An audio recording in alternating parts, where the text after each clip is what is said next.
What up guys, Miguel here of Yugatech, and with the release of the value-priced Realme 5 Pro topping at 13,990 pesos, we couldn't stop ourselves from comparing it to our Sean-bought Redmi Note 8 Pro for its familiar price point. If you guys are interested to see how these two phones fare against each other, stick around and find out. Alright, starting with design. The Realme 5 Pro sports a polycarbonate back with some geometric gradient design that I think looks like shattered glass when I look at it too long. Of course, that's just my opinion, and design is the most subjective part of this comparison after all.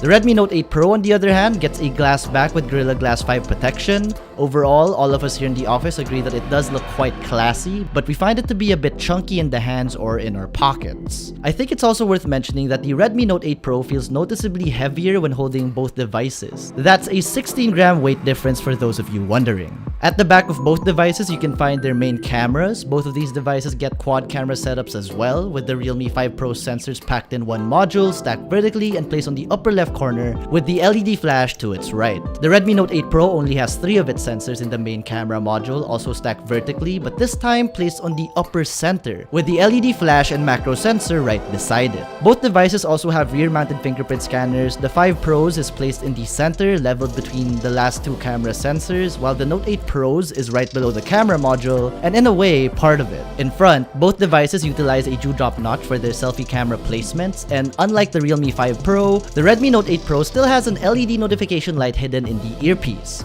For buttons and ports, starting up top, we get a noise-cancelling mic for speakerphone on both devices, with an additional IR blaster for the Redmi Note 8 Pro. Situated on the left side of both devices is the dual SIM card tray. Both phones get support for expandable storage. That's a dedicated slot for the Realme and a hybrid slot for the Redmi. Also found here is the Realme 5 Pro's volume rocker. On the right are both devices' power button. The Redmi Note 8 Pro's volume rocker is here as well.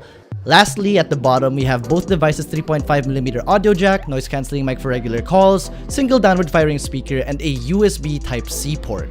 So overall, for design and build, I do like how both devices are pretty much neck and neck with each other in terms of ports and stuff. I find it interesting that the Redmi Note 8 Pro still has those niche to now more novelty-like features like the IR blaster and LED notification light. But of course, Realme would love to cut costs and only keep the essentials intact. Although if I just listen to my gut, I do like the more slightly heavier, solid-feeling Redmi Note 8 Pro over the plastic build Realme 5 Pro. For display, the Realme 5 Pro utilizes a 6.3-inch Full HD Plus IPS LCD panel with a resolution of 2340 by 1080 and a pixel density of 409 pixels per inch. The Redmi Note 8 Pro gets a slightly bigger 6.53-inch Full HD Plus IPS LCD display with a resolution of 2340 by 1080 as well, but with a lower pixel density of 395 pixels per inch. And honestly, you won't really notice the difference in pixel density. Both devices handle media consumption very well. Colors feel a bit on the vibrant side with the Realme and a little more accurate on the Redmi. Viewing under direct sunlight also wasn't much of a problem for both these IPS LCD panels. For display protection, the Realme 5 Pro gets Gorilla Glass 3 Plus, while the Redmi Note 8 Pro, just like the back, gets Gorilla Glass 5. And with that notion, I'm giving it to the Redmi Note 8 Pro for the extra display protection. For audio quality from those single downward-firing speakers, they both aren't the best single speakers in the market, but they can both get pretty loud, with the lows a bit better on the Redmi. Either way, I personally usually end up covering them with my palm, which is why I recommend users with that problem who don't want to change how they hold their phones take advantage of that headphone jack while it's still here. Checking out performance now. For hardware, under the hood of the Realme 5 Pro is a Qualcomm Snapdragon 712 chipset with an Adreno 616 GPU. The Redmi Note 8 Pro utilizes the MediaTek Helio G90T coupled with a Mali G76 MC4 GPU. For configurations, officially in our local market, the Realme 5 Pro is available in either 4 or 8 gigs of RAM with 128 gigs of internal storage. Our Redmi Note 8 Pro was bought from Shandi, and the last time we were there, they only had the 6 gig RAM variants available with either 64 or 128 gigs of internal storage. For software, both devices get Android 9 Pie out of the box with both manufacturers' skin on top. That's ColorOS 6 for Realme and MIUI for the Redmi. Either way, I do believe that operating systems can boil down to personal preference, just like design.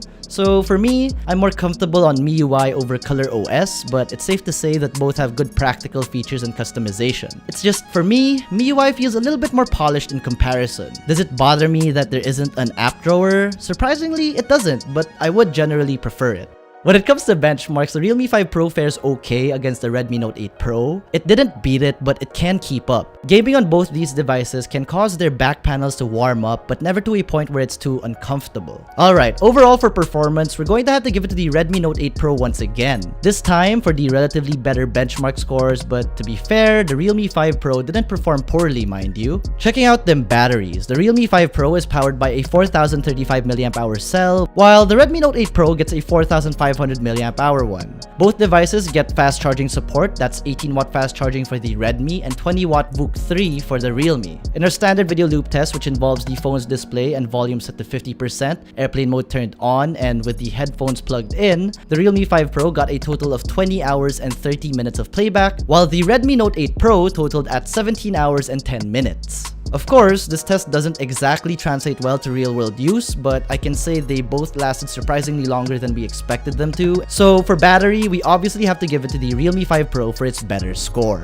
That's great. For security, we get face unlock and fingerprint scanners on both devices. They're both fairly quick for both unlocking options. Of course, the face unlock will fare best in good lighting conditions, and both devices' rear-mounted fingerprint scanners are faster and definitely more secure if you ask me. The Realme 5 Pro's face unlock is also quite faster than the Redmi's, as it recognizes the user's face very quick, even when seeing angles of your face you wouldn't think it would register with. So yeah. For security, it's going to be a tie. Checking out the cameras now. Both devices utilize quad camera setups at the rear. The Realme 5 Pros is composed of a 48 megapixel main, an 8 megapixel ultra wide, a 2 megapixel macro lens, and a 2 megapixel depth sensor. The Redmi Note 8 Pro features a 64 megapixel main shooter, an 8 megapixel ultra wide, a 2 megapixel depth sensor, and a 2 megapixel macro lens. On the front facing side of things, in both devices' notches, you can find a 16 megapixel shooter for the Realme and a 20 megapixel one for the Redmi. Checking out some photo samples now. As you can see throughout all our shots here, both phones in their default photo modes seem to produce very comparable image quality. We can also observe the difference in color reproduction as well as the overall difference in post-processing. The Redmi Note 8 Pro comes off with a bit more saturation, and realistically, both devices don't have the most faithful color reproduction as well. I do think the Note 8 Pro is a bit more accurate though. For dynamic range, they're both as good in terms of cityscapes. Next up, we're using the 48 megapixel mode on the Realme and 64 on the Redmi. In this shot, first impressions,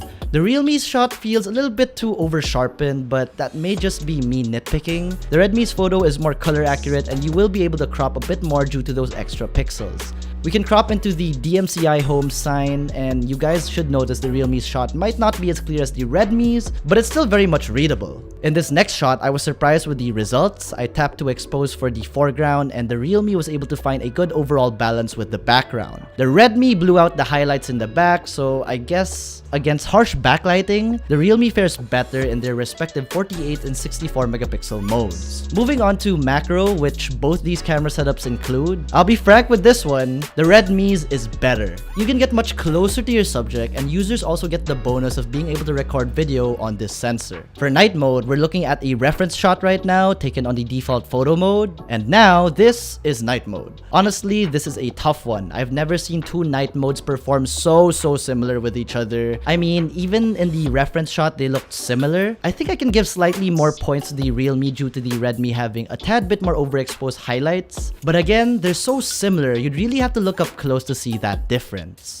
Now, none of these cameras have a telephoto lens packed in, but we do get the more useful ultra-wide and some digital zooms. Here's what they look like in suboptimal lighting conditions. For portrait mode, the Realme 5 Pro seems to have more accurate colors compared to the Redmi Note 8 Pro's shot that seems to have what I can describe as a warmer, more dramatic type of post-processing. Nonetheless, subject background separation seems pretty much on par. For portrait selfies, same observations as the rear. Subject background separation for group photos do appear a little bit better on the Realme device though. Lastly, looking at some default selfies now, and the only notable difference I see that I haven't said already are those highlights. The Realme 5 Pro tends to blow out the highlights on the front-facing camera, and obviously, I am not a fan. Overall, for cameras in this case, I want to say it's a tie, but what you all didn't see from these samples was the actual usage. I noticed that the Redmi Note 8 Pro captures an image faster than the Realme 5 Pro. I also noticed that at times I have to hold the Realme still for a second after taking a shot, just to be sure my subjects are in focus. And if you ask me, it's kind of a hassle. So I'm giving this one to the Redmi Note 8 Pro. Okay, before we conclude this comparison, we gotta talk about price. The Realme 5 Pro Pro starts at 11,990 pesos for the 4 gigs of RAM variant and 13,990 pesos for the 8 gigabytes of RAM. Both configurations are paired up with 128 gigs of internal storage. Our Redmi Note 8 Pro was bought from a shop called Shandi, and last time we checked, they only had 6 gig RAM variants available. That's 13,200 for the 64 gigs of internal storage and 14,700 for the 128 gigs. Now clearly, the Realme device is cheaper, but if you think about it, the Redmi Note 8 Pro practically won this comparison. But I cannot recommend it just yet because of one thing: that China ROM. Honestly, I wouldn't want to go through the hassle of dealing with it, which is why I would opt for the Realme 5 Pro. But if you guys can wait a little bit, I believe the global ROM should be coming to our shores soon. Though I cannot assure you guys that the pricing will be as good as this version. So, what do you guys think of this smartphone comparison? Realme 5 Pro or the Redmi Note 8 Pro? Let us know in the comment section below, and if you enjoyed this video or found it helpful, be sure to smack that like button, subscribe to our YouTube channel, and hit that bell icon so you get notified of future uploads. Be sure to visit yugatech.com for the latest tech news and reviews. Again, this has been Miguel, and I'll see you in the next one.